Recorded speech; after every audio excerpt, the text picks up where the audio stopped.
Il est 10h ici à Paris. Bonjour à toutes et tous et bienvenue dans Parlons-en, votre rendez-vous avec l'info qui prend son temps. Voici les titres de ce mercredi. De 27 années de prison à seulement 2, les députés brésiliens ont adopté une proposition de loi pour réduire la peine de Jair Bolsonaro, condamné pour tentative de coup d'État. Si le texte est validé au Sénat, l'ancien président brésilien pourrait sortir de cellule dans quelques mois. Maria Corina Machado ne sera pas aujourd'hui à Oslo pour recevoir son prix Nobel de la paix. Menacée par les autorités vénézuéliennes, personne ne l'a plus vue en public depuis le mois de janvier dernier. Le comité Nobel affirme à l'instant ne pas savoir où se trouve l'opposante. À Nicolás Maduro, c'est sa fille qui recevra le prix Nobel pour elle tout à l'heure. Et puis il faut préserver les jeunes de l'addiction aux écrans, des contenus sexuels et de la violence en ligne. Le Premier ministre australien Anthony Albanese assume sa décision controversée d'interdire les réseaux sociaux aux moins de 16 ans dans son pays. La mesure unique au monde est en vigueur depuis quelques heures. Les plateformes récalcitrantes s'exposent à des amendes de plusieurs dizaines de millions de dollars. Et on va s'arrêter avec mes invités sur ce sujet jusqu'à 10h45, car l'initiative australienne est regardée de près par nombre de pays dans le monde, y compris ici en France. Et elle pose question, est-on à ce point désarmé face à ces réseaux sociaux qu'il n'y a que la méthode coercitive qui peut protéger nos enfants, les priver des outils que nous leur avons nous-mêmes placés dans les mains? Est-ce faire insulte à leur sens critique? Est-ce au contraire faire preuve de réalisme face aux menaces réelles que ces plateformes font peser sur la santé mentale, notamment de nos ados? Peut-on avoir une consommation raisonnable d'un produit si addictif? Faut-il aller vers une interdiction mondiale? Les plateformes vont-elles accepter de jouer le jeu et de perdre cette manne immense? Trop jeune pour scroller? Question posée ce matin à mes invités, Laure Miller, Florian Didier et François Saltiel. Bonjour à tous les trois, merci d'être là. On a beaucoup de choses à se dire, c'est Parlons-en et c'est parti.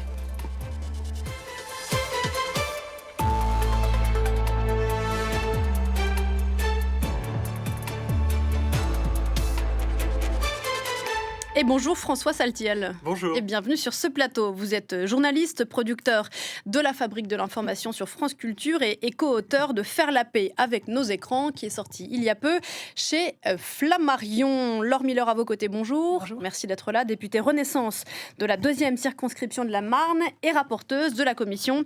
On en a déjà parlé sur ce plateau, sur les effets psychologiques de ces plateformes, notamment sur nos ados. Et Florian Didier est avec nous aussi, bonjour à vous. Bonjour. Merci d'être là, vous êtes responsable de l'antenne parisienne de Lève les yeux, association qui porte bien son nom, de prévention contre l'addiction aux écrans. Plus de live, plus de likes, plus de trends pour les ados australiens. Depuis quelques heures, donc, l'Australie est devenue le premier pays au monde à interdire les réseaux sociaux aux moins de 16 ans.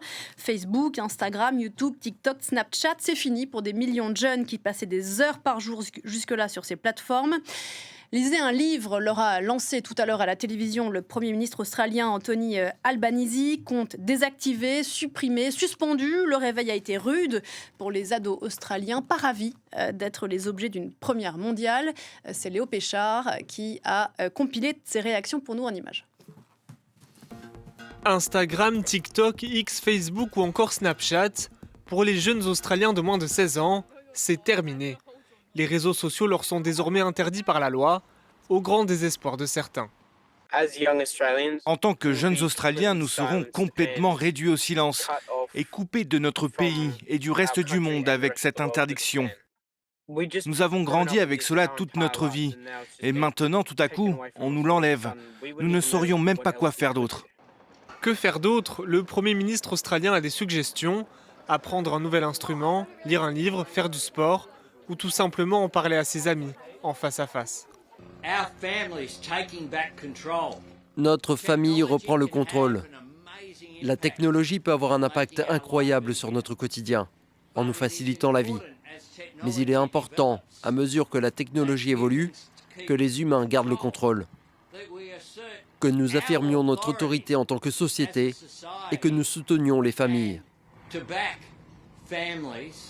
Concrètement, les réseaux sociaux devront vérifier l'âge des utilisateurs. Meta, maison mère de Facebook, dénonce la mesure et craint que les jeunes soient poussés vers d'autres applications. Certaines comme Lemon8 ou Yop, qui permettent de partager des photos et ne sont pas encore interdites, voient déjà leur nombre de téléchargements augmenter. Selon les sondages, les Australiens soutiennent massivement la mesure, mais restent sceptiques sur son application concrète. Je ne pense pas que les interdictions soient efficaces. Lorsqu'il s'agit d'une décision générale, elle ne tient pas compte des nuances et des situations individuelles.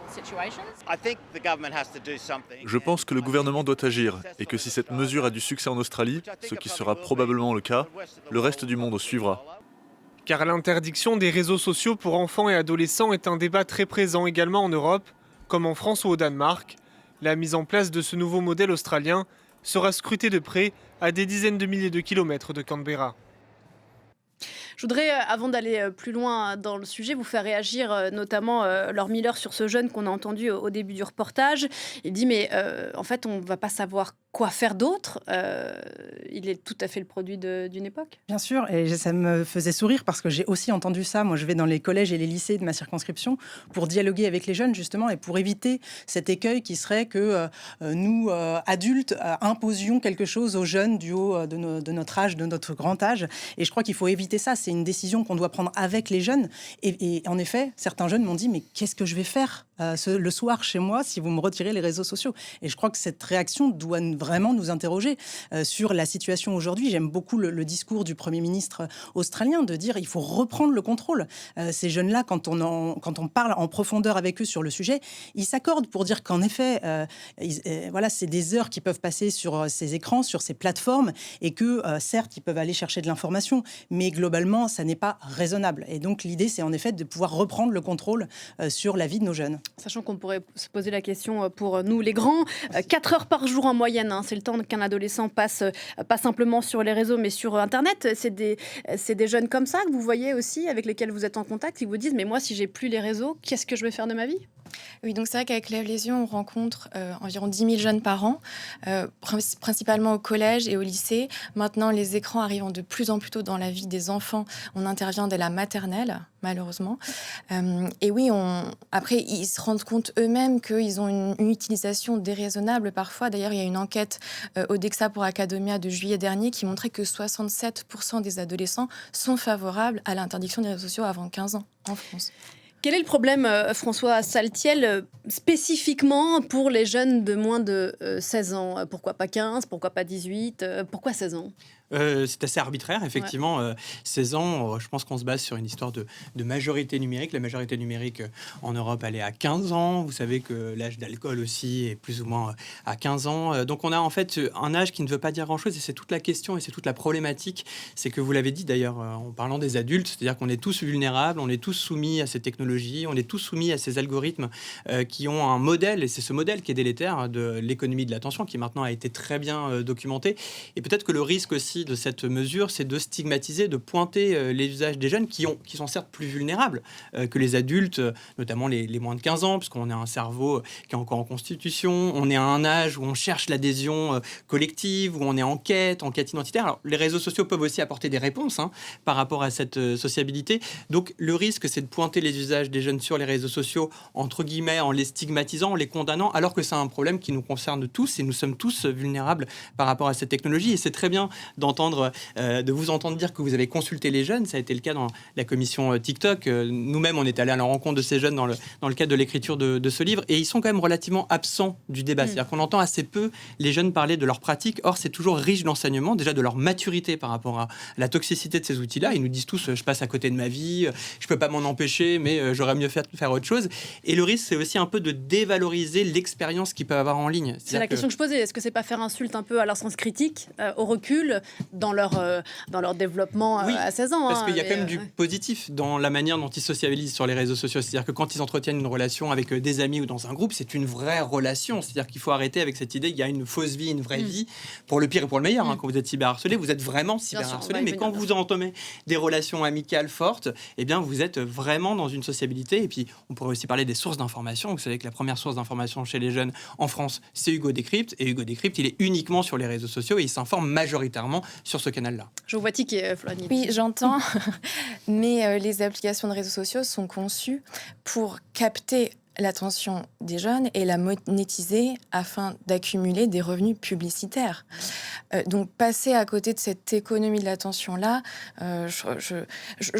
j'entends ce que vous dites. Simplement, nous, chez les jeunes qu'on rencontre, on voit énormément de problèmes de santé mentale, d'anxiété, de cyberharcèlement, de pédocriminalité. Et souvent, on va sortir l'argument de la liberté, c'est liberticide face aux menaces d'interdiction. Mais de quelle liberté parle-t-on quand on enferme des jeunes dans des algorithmes qui vont vous montrer des vidéos, comme on a vu dans le cadre de l'enquête parlementaire TikTok, d'incitation au suicide, à l'automutilation, à la scarification, aux troubles alimentaires. Encore une fois, de quelle liberté parle-t-on ? On n'imaginerait pas laisser nos enfants au milieu d'un champ de prédateurs sexuels. C'est ce qui se passe en ligne au nom de cette liberté. Laure-Mila ? Oui, je suis complètement d'accord. Je pense que, en effet, un des arguments pour s'opposer à l'interdiction, c'est en effet l'idée qu'on les prive de quelque chose. Mais alors, la comparaison n'est pas raison. Mais si vous avez face à vous un enfant qui fume 3 paquets de cigarettes par jour de 13 ans, vous n'allez pas lui dire il faut peut-être que tu puisses arrêter, il ne faut pas passer par l'interdiction, il faut pouvoir faire de la sensibilisation. Non, ça choquerait tout le monde aujourd'hui. Et on dirait en effet qu'il faut interdire à cet enfant de fumer. Eh bien, c'est la même chose. Les jeunes sont addicts à ces réseaux sociaux de la même façon qu'on peut l'être nous adultes. Mais parce qu'ils sont jeunes et plus vulnérables. Mais parce que le produit en lui-même est pensé pour être addictif. Il est par essence addictif. Oui. C'est pour ça qu'un usage raisonnable des réseaux sociaux, c'est un oxymore. Enfin, je veux dire, ça n'est pas possible en fait. On le voit bien. Et les jeunes, vous le dites, ils sont lucides. Mais ils sont lucides. Et là, j'en viens à la question de l'interdiction et de l'âge, sans doute un effet un peu arbitraire. Je trouve assez dingue le fait que, en effet, au lycée, ils sont assez lucides sur leur pratique, y compris sur la pratique qu'ils pouvaient avoir au collège. Exactement. C'est-à-dire vraiment 15, 16, 17 ans, il y en a même qui disent, moi j'ai retiré par exemple TikTok parce que je considérais que c'était la plus addictive, je l'ai désinstallé. Donc en effet, au lycée, je pense qu'ils sont tout à fait en capacité, peut-être pas tous, mais en tout cas, ils ont plus de capacité à avoir du recul sur leur usage. Au collège, pas du tout. Et d'où l'idée, en effet, de pouvoir... On va pas de toute façon avoir une interdiction générale. Pour le coup, ce serait liberticide, ça ne serait pas possible. L'idée, c'est en effet de protéger les plus vulnérables d'entre nous, c'est-à-dire les plus jeunes. Et puis, quelques chiffres, je ne vais pas vous asséner avec des chiffres, mais en préparant cette émission, j'ai été sidérée par ce chiffre de la CNIL, alors qui remonte un peu, mais début 2022, la première inscription sur des plateformes non précisées intervient à 8 ans et demi en moyenne ici en France. On les voit à l'antenne, 4 heures par jour, donc je vous le disais, pour un adolescent passé sur Internet et les réseaux. 75% des 11-12 ans, donc là on est bien au collège, qui utilisent régulièrement les réseaux. Alors le panel est quand même assez large, entre TikTok et YouTube à regarder des vidéos, c'est peut-être un peu différent aussi dans la façon de consommer.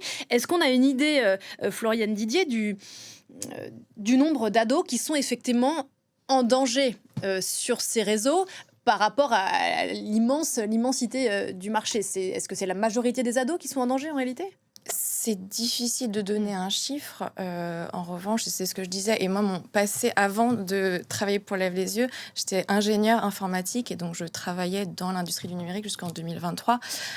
Et donc, j'avais carrément des cours de captologie. Donc, comment on capte l'attention des plus jeunes et comment on design une application pour faire en sorte d'ancrer des habitudes et faire revenir les utilisateurs le plus longtemps possible sur ces plateformes-là. Donc, pour revenir à votre question, je ne saurais pas vous dire si c'est le chiffre parce que je ne suis même pas sûre qu'on l'est. Maintenant, on voit les effets directs de cette captation de l'attention sur les jeunes qu'on rencontre, sur vraiment des aspects divers. Et d'ailleurs, là, évidemment, le débat est sur les réseaux sociaux, mais nous, chez Lève les yeux, on aimerait fixer un âge d'accès au smartphone à 15 ans, pas seulement aux réseaux sociaux, mais au smartphone.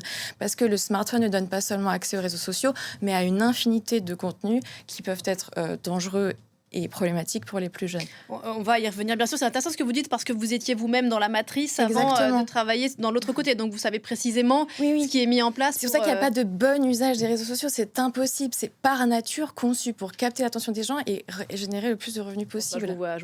Non, parce qu'en fait, juste pour revenir sur l'analogie avec le tabac, que je ne trouve pas forcément toujours la plus pertinente. Parce qu'en fait, sur le tabac, je vais avoir du mal à vous donner une bonne raison de fumer. À part, effectivement, peut-être essayer d'intégrer un groupe, mais on va dire que c'est une raison qui n'est pas forcément une raison légitime. Mais on ne peut pas comparer un produit toxique qui n'est que néfaste pour la santé avec des réseaux sociaux qui embrassent mais une quantité d'usages et d'applications différentes. Vous êtes sans doute ici sur cette émission France 24 sur les réseaux sociaux comme nous on l'est en tant que médias, comme beaucoup de gens le sont.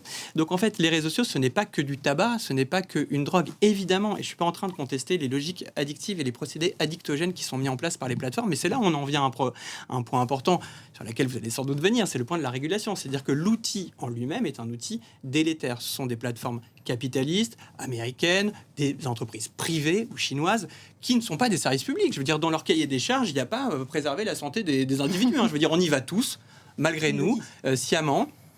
On laisse nos enfants y aller, potentiellement, et on se soumet dans une sorte de servitude volontaire. On leur confie un nombre de données personnelles exactement colossal. On ne sait pas d'ailleurs toujours très bien comment elles sont exploitées. Et donc, quelque part, on y va. Mais Facebook, Mark Zuckerberg, du haut de la Silicon Valley, son seul intérêt, c'est justement qu'il y ait le plus d'utilisateurs possible pour monnayer ce temps d'attention à des fins publicitaires. Il n'a rien inventé. C'est l'économie de l'attention propre à la télévision, des chaînes privées. On se rappelle de la phrase de Patrick Lelay, je suis là pour vendre du temps de cerveau disponible à Coca-Cola.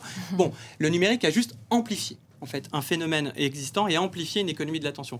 Mais je trouve que simplement le résumer à un tabac ou alors à une forêt de prédateurs, ça existe. Mais je trouve que ça diabolise un tout petit peu l'outil et je ne sais pas si c'est le meilleur moyen d'arriver à apporter un peu de nuance et d'ambivalence par rapport au rapport numérique, parce que nous sommes tous ambivalents par rapport à ces outils-là. Oui, là-dessus. Là. Oui, je me permets de réagir parce que je suis d'accord avec vous sur le fait qu'en effet, il ne faut pas attendre de ces plateformes qu'elles respectent nos valeurs. Ça n'est pas leur objectif.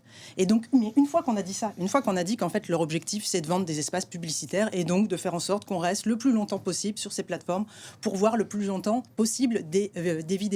Et une fois qu'on a compris en plus que leur algorithme est fait pour finalement mobiliser nos émotions les plus négatives, c'est-à-dire on le sait, c'est pas les émotions positives qui nous font rester très longtemps sur les plateformes, c'est les émotions négatives. Donc c'est tout ce qui va être radical, trash, mauvais. Une fois qu'on a compris ça et qu'on est lucide sur leur objectif, je pense qu'en effet, il n'y a plus de débat. Il faut qu'on puisse préserver, justement. On ne peut plus avoir d'ambivalence. Ils sont à l'opposé de nos valeurs. Et donc, il faut prendre des mesures. La régulation, en effet, c'est ce qu'on essaye de faire. Mais on le voit à quel point c'est compliqué, c'est long, puisqu'en effet, c'est les mastodontes économiques qui, en effet, sont face à nous. Et on a du mal, on a peur de réguler et d'avoir des mesures de rétorsion. On voit bien, c'est très difficile. Donc, quelle est la solution ? Il n'y en a pas 50. Et par ailleurs, j'entends, juste répondre là-dessus, j'entends qu'il n'y a pas que du mauvais. Et j'entends qu'il y a Hugo Décrypte, qu'il y a aussi, vous êtes sur les plateformes. On les a reçus.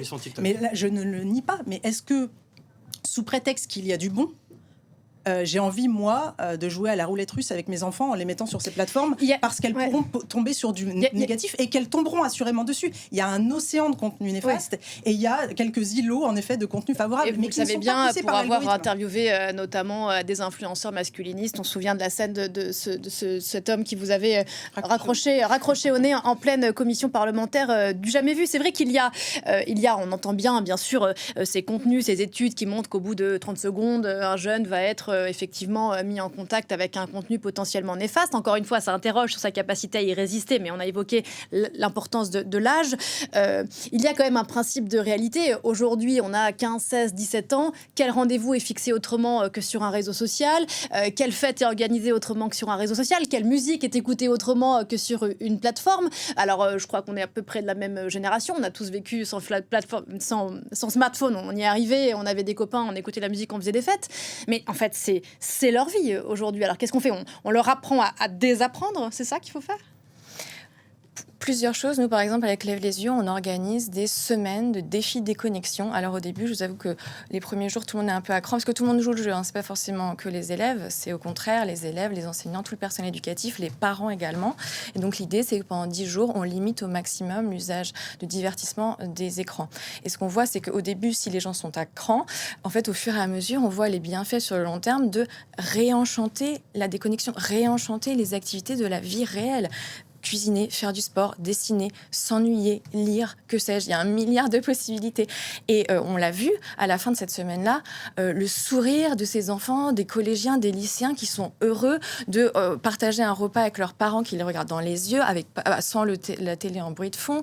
Et à la fin de la semaine, ils ne retrouvaient pas avidement leur téléphone sur lequel ils se jetaient avec appétit, non ? Pas forcément. On voit qu'on inscrit à long terme, ça peut être par exemple une soirée jeu de société en famille par semaine ou plus de temps de lecture chez ces jeunes-là. Donc on peut ancrer, mais je vous rejoins, ça veut dire réapprendre à revivre de façon déconnectée, en tout cas. Des outils que nous leur avons nous-mêmes mis dans les mains, des téléphones que nous leur avons offerts à Noël, à leurs anniversaires, François Saltiel. Si je peux me permettre, il y a une différence entre un défi et une interdiction. C'est-à-dire que ce que vous dites, vous avez raison, et nous aussi on a fait l'expérience, et je crois que là où je partage votre avis, il faut retrouver de la joie à la déconnexion, c'est-à-dire qu'il faut faire en sorte que la déconnexion, c'était ringard à une époque, aujourd'hui ça doit être quelque chose de valorisant, et de plus en plus de jeunes disent, je mets mon téléphone de côté pour partager, pour que cet instant que je vis avec toi... Vous en connaissez des jeunes qui disent avec joie, je mets mon téléphone de côté ? En fait, je connais des jeunes qui, et là Laure Miller avait raison sur un terme d'âge, c'est qu'il y a une sorte de crise d'adolescence de l'usage des réseaux sociaux, souvent qui arrive à 14-15 ans, et à 16 ans, 17 ans, ils se sont dit, ouais, attends, moi aussi je suis passé par là de rester des heures sur Snapchat. Aujourd'hui, je me rends compte qu'en mettant mon téléphone à distance, je retrouve du plaisir à vivre avec les yeux dans les yeux avec mes amis, à retrouver aussi un espace physique. Mais il y a un défi. Défi, ça veut dire qu'il y a 2 personnes, les jeunes et vous, qui proposez en tant qu'association ce contrat-là, et qu'on s'y engage, volontairement, et qu'on a même du plaisir à se tester. Et c'est vrai. Et je pense qu'on peut tous faire l'expérience. Si on lâche notre téléphone une journée, c'est très dur au début, puis après on se dit, ah bah ouais, c'est sympa ces fleurs qu'il y a dans la rue que je regardais plus, ou ces sourires de gens que j'arrive à croiser. Donc on vit tout ça. Mais le défi, ça veut dire qu'on est chacun embarqué dans la même situation. On ne dit pas ce que le Premier ministre a dit australien, allez maintenant vous savez quoi, lisez un livre. Donc là je trouve que ça ne marchera pas, c'est-à-dire que, encore une fois c'est pour ça que je ne suis pas forcément favorable à l'interdiction, c'est que qui dit interdiction dit contournement, c'est-à-dire qu'on est aussi dans une volonté, quand vous parliez de ces jeunes qui sont nés avec les outils numériques, qui vont évidemment trouver d'autres endroits pour sociabiliser sur l'espace numérique, qui seront d'ailleurs pas forcément mieux surveillés. Merci pour la transition François Saltiel, parce que précisément une fois qu'on a dit que l'Australie interdisait à ces jeunes les réseaux, on se pose la question de comment, sans faire insulte évidemment à leur intelligence, on imagine bien que certains d'entre eux vont trouver des trous de souris pour précisément continuer à alimenter leur addiction. Comment fait-on pour bloquer l'accès ? Mode d'emploi en image avec Léo Péchard. Ce sont les réseaux sociaux eux-mêmes qui devront vérifier l'âge de leurs utilisateurs australiens. Mais pour des raisons de confidentialité, ils ne pourront pas directement demander de scanner un document d'identité officiel. La procédure devra passer systématiquement par une entreprise spécialisée externe, comme KID, basée à Singapour. Sur Snapchat, par exemple, les Australiens peuvent aussi confirmer leur âge en connectant leur compte bancaire australien. Autre méthode à disposition des plateformes, le selfie. La photo de l'utilisateur est analysée par une intelligence artificielle qui estimera son âge. Meta utilise l'algorithme développé par la start-up britannique Yoti. L'algorithme examine de nombreux éléments du visage. Ces éléments sont traduits en chiffres et ces chiffres deviennent des schémas que l'algorithme peut utiliser mathématiquement pour dire « Ok, si nous voyons ces éléments sur le visage, il est beaucoup plus probable qu'il s'agisse d'une personne de 40 ans plutôt que de 20 ans. » Enfin, les plateformes peuvent aussi analyser le comportement de l'utilisateur et de son profil, comme par exemple les messages d'anniversaire postés ou le contenu consulté, ce qu'elles font déjà pour personnaliser leur contenu publicitaire. Mais là aussi, se posent des questions de confidentialité et d'exactitude. Dans tous les cas, toutes ces méthodes peuvent être contournées par l'utilisation d'un VPN qui localise l'adresse de connexion à l'étranger et dont les Australiens sont largement équipés. Voilà, en espérant que les ados australiens n'aient pas regardé cette émission France 24, quoique on est évidemment diffusé en Australie. Laure Miller, je ne l'ai pas dit tout à l'heure, mais vous avez déposé précisément une proposition de loi pour interdire l'accès des moins de 15 ans aux réseaux sociaux et suspendre les comptes déjà existants suite à cette commission d'enquête que vous avez rapportée sur les effets psychologiques de TikTok. Alors, si on prend l'hypothèse que, effectivement, cette loi passe, ou ici en France, ou d'autres pays européens voudraient aller dans le même sens, que cette interdiction interdiction est adoptée, est-il vraiment réaliste d'empêcher les ados, avec toutes les réserves qu'a montré le sujet, d'empêcher les ados de s'inscrire? Non, bien sûr. Alors, la loi, si elle passe en France, et de la même façon que la loi qui est passée en Australie, est imparfaite, c'est évident. Lorsqu'on a interdit, pardon pour cette comparaison encore, mais l'alcool ou la cigarette, il est possible d'envoyer son frère de 19 ans acheter un paquet de cigarettes ou acheter une bouteille d'alcool. Les contournements sont de toute façon évidents et sont possibles pour beaucoup d'interdictions, que ce soit dans notre pays ou ailleurs. En revanche, et puis c'est décuplé sur le numérique, évidemment. Donc ça, il faut en avoir parfaitement conscience, et je suis lucide sur ce sujet. Mais est-ce que parce que une interdiction sera en effet potentiellement détournée ou imparfaite, est-ce que pour cette raison-là, il ne faut pas tenter la mettre en œuvre et donc inscrire déjà cette règle un peu générale dans notre société qui n'existe pas aujourd'hui et qui finalement interpelle tout le monde, les parents compris, les enfants aussi, sur le caractère nocif des réseaux sociaux? Déjà, je ne pense pas. Et par ailleurs, on voit bien à quel point la technologie évolue très rapidement. Et donc, je ne doute pas que, évidemment, là, on y va tous à tâtons à l'échelle mondiale, mais qu'au fur et à mesure, on pourra se nourrir des avancées des uns et des autres pour rendre l'interdiction beaucoup plus efficace et pour pouvoir mieux accompagner, encore une fois, nos jeunes dans un usage différent, en tout cas, du numérique. Sachant qu'il me semble que théoriquement, les plateformes, il me semble, interdisent l'accès aux mineurs de moins de 13 ans. Je crois que c'est ça. C'est très théorique. C'est théorique. C'est du déclaratif. Voilà. Il suffit de cocher une petite case pour dire qu'on a plus de 13 ans. Alors précisément, si on charge des plateformes, on l'a rappelé tout à l'heure, dont l'unique but est de faire de l'argent, et cette manne des adolescentes est immense, si on les charge, eux, de la responsabilité de faire le ménage dans leur propre compte. Alors Meta, ces derniers jours, sur le cas australien, a dit oui, on va suspendre les comptes de mineurs, etc. Est-ce qu'on peut vraiment leur faire confiance là? Je crois que la réponse est dans la question. Exactement. Je pense que là, maintenant, on est assez matures tous pour savoir qu'on ne peut plus rien attendre des GAFAM, on ne peut plus rien attendre de TikTok. Ils l'ont montré. Vous savez, si on résume, on essaie de le faire dans le livre en retraçant un peu l'histoire des écrans. Il y a eu une première décennie qui était les décennies d'enchantement des réseaux sociaux. On est passé à une deuxième décennie, parce que ça a que 20 ans, finalement, les réseaux sociaux. Une décennie assez critique. Là, c'est les affaires Snowden, c'est Cambridge Analytica, c'est tous les documents qu'on fuitait à l'interne pour montrer que la santé mentale des jeunes était impactée et qu'ils en avaient que faire. Et là, on arrive à cette deuxième décennie, on est à 20 ans, on est un peu en âge critique de maturité. Et qu'est-ce qu'on fait à partir de ça? Donc, premier enseignement, on ne peut pas leur faire confiance. Donc, la loi telle qu'elle est pensée ici, en disant c'est aux plateformes de faire le ménage. Donc, oui, elles vont sans doute refuser les moins de 16 ans à partir d'aujourd'hui. Encore faut-il que, comme on le disait, ça va être contourné. Mais il y a une sanction, je crois, de 30 millions. 30 millions de dollars. Voilà, 30 millions de dollars. Comment cette sanction va être appliquée? À partir de quoi? D'un seul qui arrive à passer les mailles des filles à 15 ans, on va avoir 30 millions qui va s'appliquer? Évidemment que non. Quel va être le chiffre critique? Comment ça va être contrôlé? Quels vont être les tiers? Lorsqu'on parlait de l'interdiction des réseaux sociaux, à un moment donné, il y avait YouTube qui était plus ou moins embarqué, et puis d'autres ont dit, notamment issus du gouvernement australien, en disant, vous savez, YouTube, on l'utilise pas mal en classe, il y a des chaînes éducatives, il faudrait sortir YouTube. Les concurrents ont dit, vous êtes bien marrants, vous sortez un de nos concurrents directs, YouTube, c'est Google, et vous nous laissez nous, donc YouTube est revenu. Donc vous voyez, qu'est-ce qu'un réseau social? C'est aussi des débats que vous avez lors de la commission TikTok. Est-ce que WhatsApp est un réseau social? Oui, non. WhatsApp qui n'est pas dans la loi australienne pour l'instant. Donc c'est pour ça que moi, je suis très content que l'Australie le tente. Je trouve ça extraordinaire parce que pour nous, ça va être un magnifique laboratoire et à mon sens, un laboratoire de l'inefficacité de la mesure. Mais je suis très content qu'il le fasse parce que pour ça, on sera plus dans l'incantatoire. On aura vraiment un exemple concret pendant plusieurs mois et on pourra s'appuyer là-dessus. Là-dessus, Floriane Didier. Oui, alors c'est sûr qu'attendre de ces plateformes-là de se réguler elles-mêmes, c'est compliqué. Après, elles doivent quand même rendre des comptes et expliquer la manière qu'elles vont employer pour vérifier l'âge légal des utilisateurs. De la même façon, nous, on est très curieux de voir comment ça va s'appliquer pour que ce soit efficace techniquement et que ça respecte les libertés individuelles. Sur la question de la protection des données, ces histoires de donner à la plateforme sa carte d'identité, par exemple, ça pose quand même question. Est-ce qu'on a envie que notre ado ou qu'un adulte d'ailleurs, qui a 16 ans et 6 mois, donne la photo de sa carte d'identité à TikTok?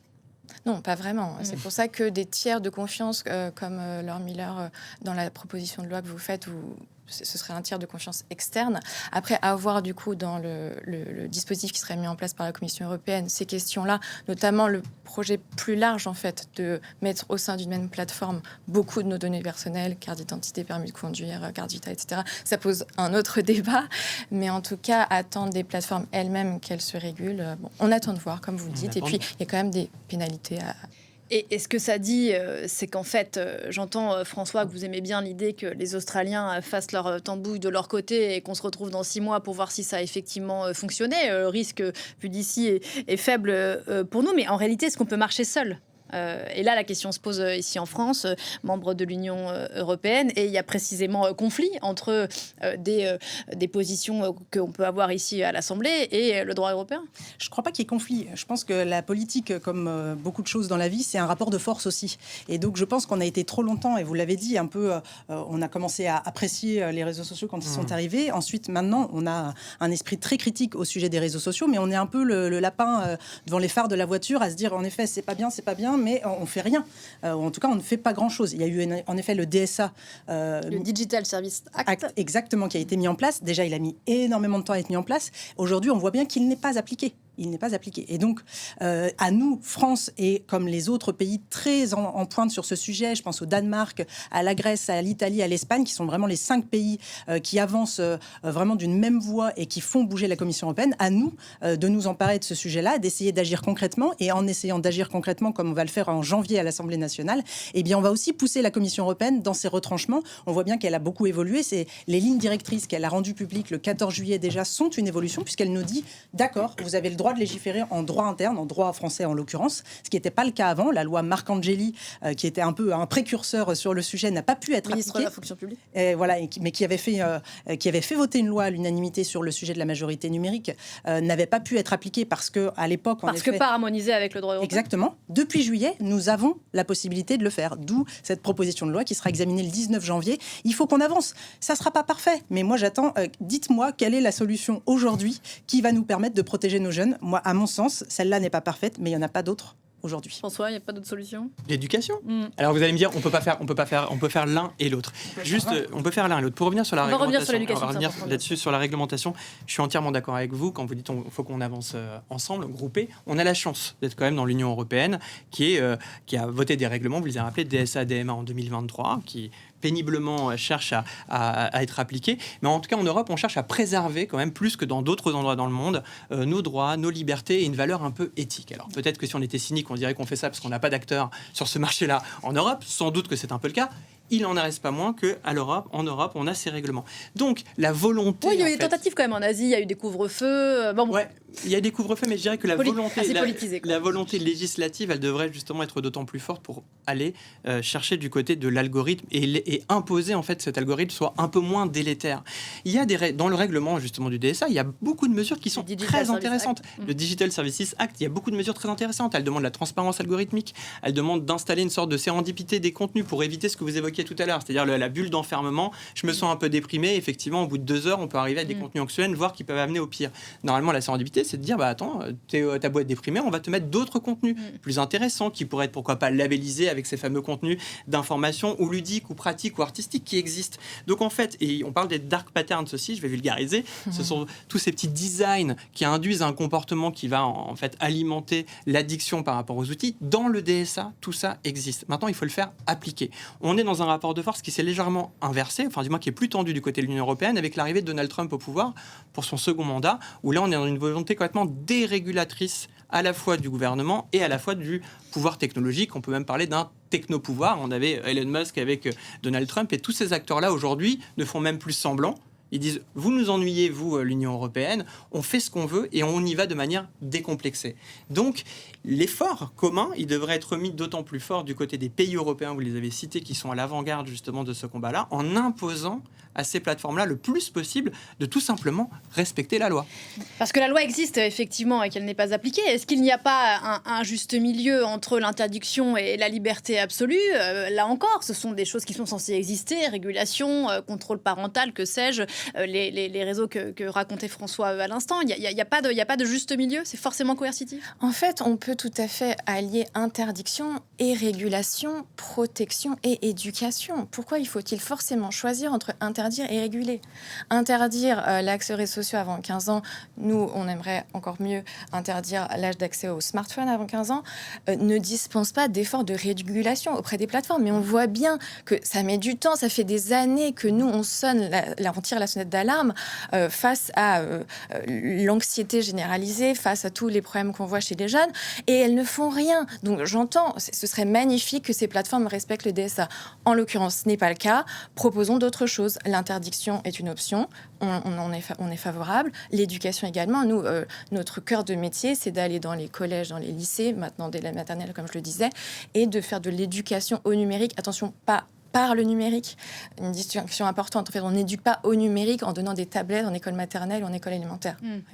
Donc nous, dans notre plaidoyer, on essaye de militer contre cette numérisation à marche forcée de l'école. C'est une goutte d'eau, vous savez, l'éducation numérique aujourd'hui dans l'éducation nationale, c'est une goutte d'eau. Ce sont des formations, un jour par an, 2 jours. Un peu plus, mais sur le bon vouloir, effectivement, des enseignants, notamment des profs doc, de CELI, des gens qui sont souvent d'ailleurs très du temps disponible des enseignants. C'est quand même un peu plus que ça. Il faudrait que ça soit généralisé, imposé. Je pense que là, on s'accordera tous pour dire que c'est une urgence aussi, que cette éducation au numérique s'enseigne dès le plus jeune âge, parce que dès le plus jeune âge, on est confronté même à l'intelligence artificielle générative. Quand on a un assistant conversationnel dans la maison ou une enceinte connectée et qu'on a 4 ans et qu'on parle à son Siri ou je ne sais qui, on est déjà confronté à l'IA. Donc, c'est important d'en comprendre les contours. Parce que bien sûr, Laure Miller, et vous l'avez vu dans cette commission sur TikTok, et vous le saviez, j'imagine déjà avant, ces réseaux, comme le rappelait François tout à l'heure, le pire et le meilleur, et pour ces ados notamment, des possibilités de briser des tabous, d'encourager une meilleure estime de soi, de créer des communautés, ça compte aussi, c'est important, et là pour le coup c'est plutôt vers le positif. Oui, bien sûr. Moi, je ne nie pas tout le positif qu'il y a, vraiment. Mais je pense en effet qu'il faut que lorsqu'on sait l'étendue du nocif qu'il y a sur ces plateformes, je ne pense pas qu'on puisse prendre le risque, en tout cas moi je ne veux pas le prendre avec mes enfants, de me dire, peut-être que mon enfant va être épanoui sur les plateformes, mais peut-être qu'en effet il va tomber sur des contenus qui vont l'enfoncer dans un mal-être qu'il a déjà ou dans une vulnérabilité qu'il a déjà. C'est ça que je conteste. Demain, si les réseaux sociaux respectent le DSA et notamment une modération correcte et la question des algorithmes aussi, il y aura un peu moins de sujets, encore que la question de l'impact sur la concentration, sur l'attention des jeunes, c'est quand même aussi quelque chose qui est important, au-delà même des contenus qu'ils peuvent voir. Et je pense qu'il faut quand même avoir, en effet, une éducation au numérique pour faire comprendre, en effet, peu importe l'âge des enfants, même des plus jeunes âges, pour faire comprendre la façon dont notre cerveau fonctionne à nos plus jeunes. On devrait même, nous, adultes, essayer de le comprendre, et pour se dire, en effet, qu'il faut essayer de cloisonner ce numérique dans notre journée pour ne pas être sans cesse sur des écrans, parce que ça a un impact. Notre cerveau, il a besoin aussi d'être mis sur pause de temps en temps. Et quand, en effet, dès qu'on a un temps d'ennui, un laps de temps où, en effet, on est entre 2 rendez-vous, entre 2 cours, et qu'on saute sur son écran, ça a un impact sur notre cerveau qui ne se repose plus du tout. La question de l'ennui, vous l'avez dit tout à l'heure, nous ne savons plus nous ennuyer. Mais dans notre société. elle est intéressante, cette question, parce que quand le Premier ministre Albanese dit, ça fait un peu penser à Marie-Antoinette qui mange de la brioche, quand il dit mais pourquoi est-ce que vous lisez pas un livre et vous jouez pas d'un instrument et vous faites pas du sport, en fait il y a une question de justice sociale aussi là-dedans. On sait très bien aujourd'hui que dans les familles les plus privilégiées, eh bien oui, on a du temps, on a des revenus, on a du temps parental ou familial à consacrer à l'enfant pour lui faire autre chose, mais on sait que c'est pas le cas pour tout le monde. Là il y a quelque chose... Mais je pense qu'il y a un vrai sujet, je suis d'accord avec vous, je pense qu'il y a un vrai sujet de politique publique tournée vers l'adolescence dans notre pays qui n'est pas lisible, en tout cas qui n'existe pas, ou pour lequel il n'y a pas de pilote dans l'avion. Aujourd'hui, il y a des tas d'initiatives qui existent sur nos territoires. Enfin, chez moi, il y a beaucoup d'activités mises à disposition, des centres de loisirs avec beaucoup de gratuité aussi. Donc, mais les jeunes ne sont pas forcément au courant, les parents ne sont pas forcément informés, et en effet, ça donne des jeunes qui ne savent pas quoi faire en sortant du collège, en sortant du lycée. Donc, il y a un vrai sujet plus global, en effet, de vendre, ou en tout cas d'offrir aux jeunes d'autres perspectives que la seule interdiction. Ça, je le comprends parfaitement, et je suis complètement d'accord. Mais voilà, moi, je propose cette petite pierre à l'édifice, et l'édifice est beaucoup plus important à bâtir, et en effet c'est une vraie politique tournée vers la jeunesse dans notre pays. Ça ne peut pas être une interdiction favorable qu'à certains qui auront des alternatives nécessairement chez eux, François. Oui, vous avez raison, il y a une question d'inégalité. Vous parliez justement d'un certain public où on peut avoir les ressources tout simplement pour s'occuper de nos enfants, même si on travaille, on peut avoir des nounous, des grands-parents. On sait très bien que la situation est beaucoup plus compliquée pour les femmes seules avec 3 enfants et qui utilisent le téléphone pour justement libérer leur temps pour travailler ou même pour se divertir sortir parce qu'on en a besoin. Donc il y a un problème d'inégalité. Ce que dit Laure Miller est très intéressant et je pense qu'il ne faudrait pas non plus que les écrans masquent ce problème-là. C'est un problème d'alternatives désirables. Dans le livre, on dit, OK, c'est très bien de couper les écrans. Mais on les remplace par quoi? Ou de couper les réseaux sociaux, on les remplace par quoi? Quelles sont aujourd'hui les alternatives désirables qui sont mises en place par des politiques publiques?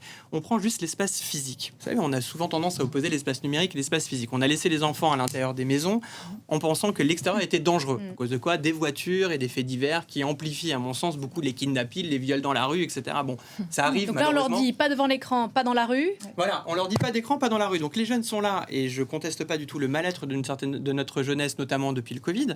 Donc on leur dit, on va où en fait? Dehors, on me dit que c'est dangereux et maintenant à l'intérieur, sur mon téléphone, on aimerait me l'interdire même avant jusqu'à 18 ans si j'entends votre proposition. Donc on fait quoi? Qu'est-ce qu'on développe? Comment on rend justement l'espace physique attractif, désirable? Je pense que de toute façon, ça ne pourra pas fonctionner s'il n'y a pas de désir, s'il n'y a pas d'envie d'aller faire autre chose. Le punitif, encore une fois, alors maintenant, lisez un livre, maintenant, ennuyez-vous. Mais ça marche pas, même nous, on n'a pas envie de s'ennuyer au moment où on nous le commande. On a envie de s'ennuyer quand on le ressent, quand on se dit, bah tiens, je vais mettre ce truc-là à distance pour me rendre compte que je suis mieux sans. Et on est tous d'accord par rapport à l'emprise que cette nouvelle technologie ont suscité parce qu'ils ont jeté cet outil-là il y a 20 ans sans se soucier forcément de l'usage. Et après, il y a la sociologie, la puissance de l'usage qui fait qu'on se les a tous accaparés parce que ça nous sert bien, parce qu'on a aussi une sorte de performance par rapport à ces outils. Je regarde même autour de nous avec Laure Miller dans la loge, vous avez utilisé votre SMS, vos mails, vous avez fait 5 trucs en même temps et sans doute très satisfaite d'avoir réussi à faire 5 trucs en même temps rapidement. Et puis peut-être derrière, on va tous publier ce passage qu'on vient de venir chez vous, Pauline, parce qu'on est content que les réseaux sociaux servent à ça. Donc on a tous un outil bénéfique par rapport à tout ça, donc il faut trouver des alternatives désirables et que tout ça se passe ensemble, qu'il y ait une forme de pacte. C'est pour ça que je parlais, quand vous parliez du défi, je suis d'accord avec vous, nous, de notre livre, lorsqu'on parle de parentalité numérique, on propose plutôt de faire en sorte des contrats, de se dire, bah tiens, on va signer un contrat parent-enfant, en disant, bah ouais, moi aussi, je suis beaucoup sur mon téléphone, c'est pour le travail. Ouais, enfin, parfois, ce n'est pas que pour le travail. Donc, je m'engage à ce que de telle heure à telle heure, on le mette tous de côté. Et surtout, partageons, parce que l'écran, ça peut être aussi un espace de partage, malgré tout. Hein. Et d'ailleurs, pendant ce temps, on ne parle pas, bon, c'est un autre sujet, vous me direz, mais de ce que certains parents, certains mettent leurs propres enfants, tels des contenus, sur leurs propres réseaux sociaux. Et on sait aussi ce que ces photos, vidéos mignonnes de Bertie à la plage l'été deviennent petit à petit. Donc, c'est vrai que vous disiez tout à l'heure qu'il ne faut pas stigmatiser les jeunes. J'ai l'impression que là-dedans, je ne sais pas si nous, adultes, on est très réaliste, on est très lucide sur notre propre consommation de téléphone. Et est-ce que, effectivement, ce n'est pas une réflexion globale?